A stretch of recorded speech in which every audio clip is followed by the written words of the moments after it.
누가복음 13장 1절로 21절의 말씀으로 우리에게 주시는 하나님의 말씀에 함께 은혜 받기 원합니다.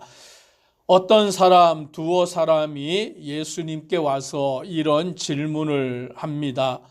빌라도가 어떤 갈릴리 사람들의 피를 그들의 제물에 섞은 일에 대하여서 묻습니다. 즉 그 당시에 빌라도가 유대의 총독으로 있을 때에 어떤 갈릴리 사람들 그들을 죽였습니다. 즉 죄가 있기 때문에 그들을 아마 죽였을 것입니다. 그런데 거기에 그치지 아니하고 그들의 피를 이방 신의 제사 드리는 제물에 섞는 그와 같은 일이 발생한 것입니다. 그러니 유대인들의 입장에서는 이와 같은 일은 가히 충격적인 일이었던 것입니다. 빌라도에 의하여서 죽은 일도 그렇지만 그 피를 이방의 제사를 드리는 제물에다가 섞어버리는 이와 같은 일은 유대인으로서는 받아들이기 어려운 일이기 때문에 예수님께 와서 이 일을 묻고 있는 것입니다. 그랬더니 예수님은 뭐라고 대답하시느냐? 2절에 대답하여 이르시되 너희는 이 갈릴리 사람들이 이같이 해받음으로 다른 모든 갈릴리 사람보다 죄가 더 있는 줄 아느냐라고 예수님은 되물으십니다. 즉 그들이 예수님께 묻고 있는 그 요지는 예수님, 이 갈릴리 사람들이 이런 일을 당한 것은 죽임을 당한 것도 그렇지만 죽고 난 뒤에 그 피가 이방의 제사를 드리는 제물에 섞여지는 그와 같은 일을 당한 것은 이들이 얼마나 큰 죄를 지었기 때문에 이와 같은 일을 당합니까? 라는 것을 묻고 있다라는 것이죠. 또 그 물음의 질문 가운데는 어떤 의미가 있냐면 우리들은 그들과 다르지 않습니까? 라는 그와 같은 마음이 담겨져 있는 것입니다. 그러니 예수님께서는 말씀하기를 이 갈릴리 사람들이 이렇게 해받는 것은 다른 모든 갈릴리 사람보다 죄가 더 크기 때문이라고 생각하느냐? 그러면서 예수님은 말씀하기를 아니라 너희도 만일 회개하지 아니하면 다 이와 같이 망하리라 라고 말씀합니다. 그들의 죄가 더 커서 이와 같은 일을 당하는 것이 아니라 너희도 회개하지 아니하면, 즉 다시 예수님은 말씀을 통하여서 너희도 죄가 있는데 회개하지 아니하면 그와 같은 똑같은 일을 당할 수밖에 없는 것이다 라고 말씀해 주고 있는 것입니다. 남을 비난하고 남을 정죄하기에 앞서서 우리 자신을 돌아보고 회개하여야 한다라는 것을 말씀합니다. 그러면 예수님은 한 가지를 더 말씀하는데 실로암에서 망대가 무너져 치어 죽은 18사람에 대하여 말씀합니다. 사고로 인하여서 무너짐으로 인하여 망대가 무너짐으로 인하여 18사람이 갑자기 죽게 된 거예요. 우리도 많은 사고가 있지 않습니까? 화재가 있든지 건물이 무너지든지 이와 같은 일로 인하여서 갑작스레 죽임을 당하는 죽게 되는 경우가 있는 것입니다. 그럴 때 유대인들은 어떻게 생각했냐면 저 사람이 죄가 많으니까 저런 사고를 당하여 죽는 것이지라고 생각하였다라는 것입니다. 그때 예수님은 그들을 향하여 말하기를 그들이 예루살렘에 거한 다른 모든 사람보다 죄가 더 있는 줄 아느냐라고 말씀하시며 5절에 이렇게 말합니다. 너희에게 이르노니 아니라 너희도 만일 회개하지 아니하면 다 이와 같이 망하리라 라고 말씀합니다. 그러니 우리는 누가 어떠한 일을 당하였기에 그 일을 당한 것을 가지고 혀를 차면서 저 사람이 죄가 있어서 저런 일을 당하였지, 저 사람이 무슨 죄를 저렇게 크게 지었기 때문에 저런 일을 당하였을까라며 그를 향하여서 비난하거나 수군거리는 것이 아니라 예수님은 그 일을 통하여서 자기 자신을 돌아보라는 거예요. 남을 비난하고 남을 정죄하는 것에 앞서서 자기를 돌아보아서 회개하지 아니하면 우리도 그런 일을 당할 수밖에 없다라는 사실을 깨달으라라고 말씀하는 것입니다. 나를 돌아봐야 하고 내가 회개해야 되고 내가 하나님 앞에 올바른 삶을 살아가야 된다라고 말씀해 주고 있는 것입니다. 그러면서 예수님은 비유로 말씀하여 주시는데, 한 사람이 포도원에 무화과 나무를 심었습니다. 그리고는 열매를 얻고자 하였는데 3년 동안 기다렸지만 그 무화과 나무가 열매를 맺지 못하였던 것입니다. 그래서 이 주인이 그 포도원 지기에게 말하기를, 내가 3년을 와서 열매를 구하지만 얻지 못하였으니 찍어버려라, 땅만 버리게 하겠느냐라면서 그렇게 명할 때에 이 포도원 지기가 뭐라고 대답하느냐. 오늘 8절로 9절을 같이 함께 읽습니다.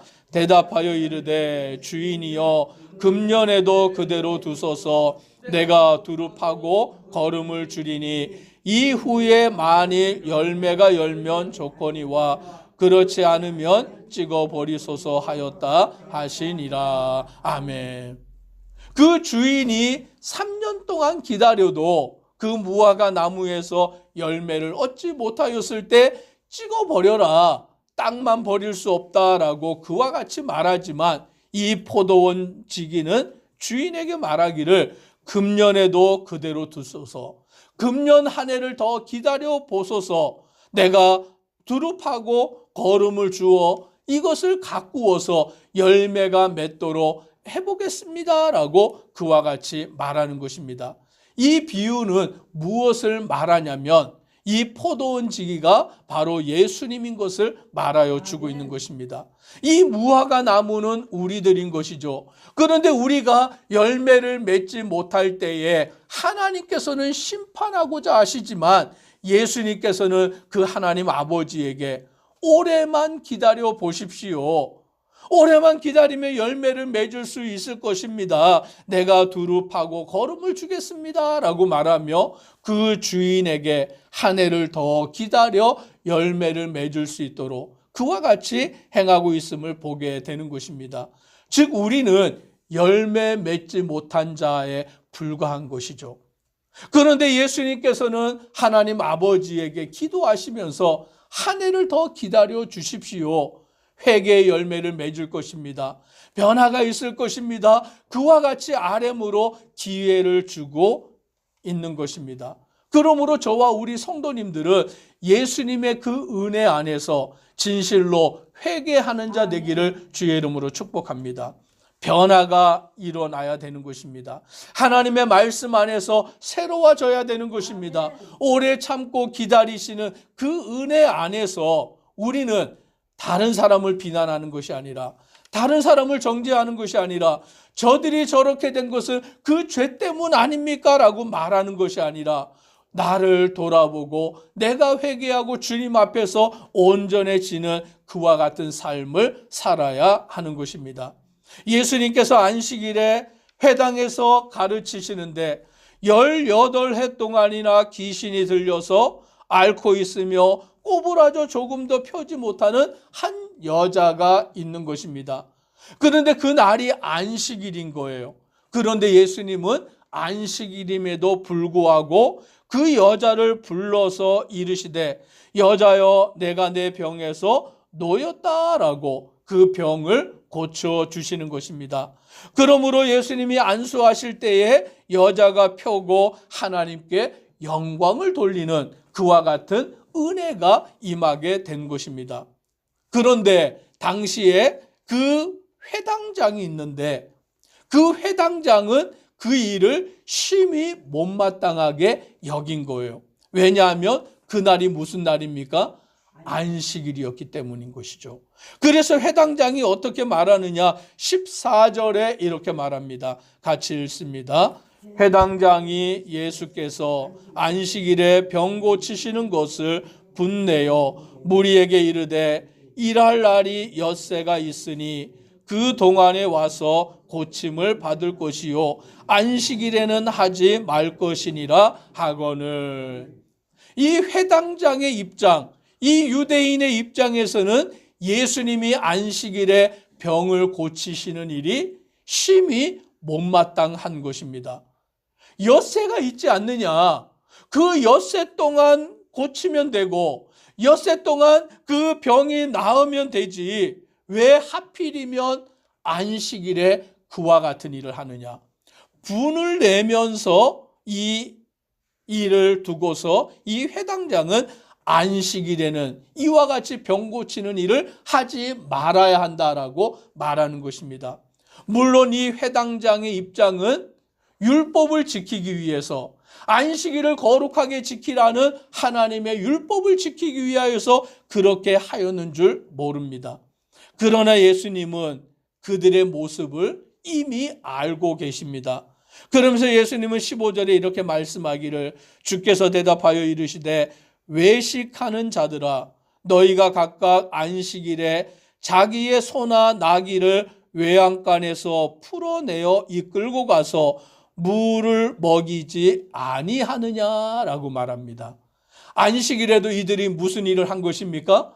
짐승을 끌고 가서 물을 먹이는 일을 하였다라는 거예요.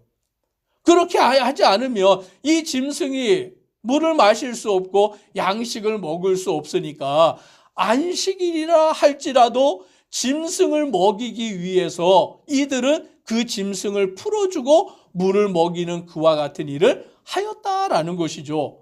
그런데 짐승을 위해서는 안식일에 그렇게 하면서 오늘 안식일에 18해 동안이나 그와 같이 병들어서 꼬부라져 있는 그 여인을 고치는 일을 못마땅하게 여기며 비난하는 그들의 모습을 예수님은 외식하는 것이다 라고 말씀합니다.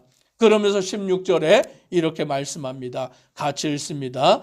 그러면 18해 동안 사탄에게 매임받은 이 아브라함의 딸을 안식일에 이 매임에서 푸는 것이 합당하지 아니하냐.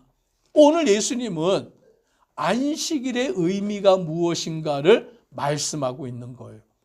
이들은 외식하여서 예수님이 안식일에 18해 동안 병으로 고통받는 여인을 고친 것을 못마땅하게 여기고 분을 내며 그렇게 말하였지만 정작 자기들은 안식일에 짐승에게 물을 먹이는 그런 일을 하고 있었다라는 것이죠. 그러니 안식일에 이와 같이 사탄에게 고통을 받던 여인을, 이 아브라함의 딸을 안식일에 이 매임에서 푸는 것이 합당한 것 아니냐라고 말씀하고 있는 것입니다. 하나님께서 우리에게 안식일을 주신 의미가 무엇이냐라는 것이죠. 하나님의 은혜 안에서 참된 쉼을 얻는 것인 줄 믿으시기를 바랍니다.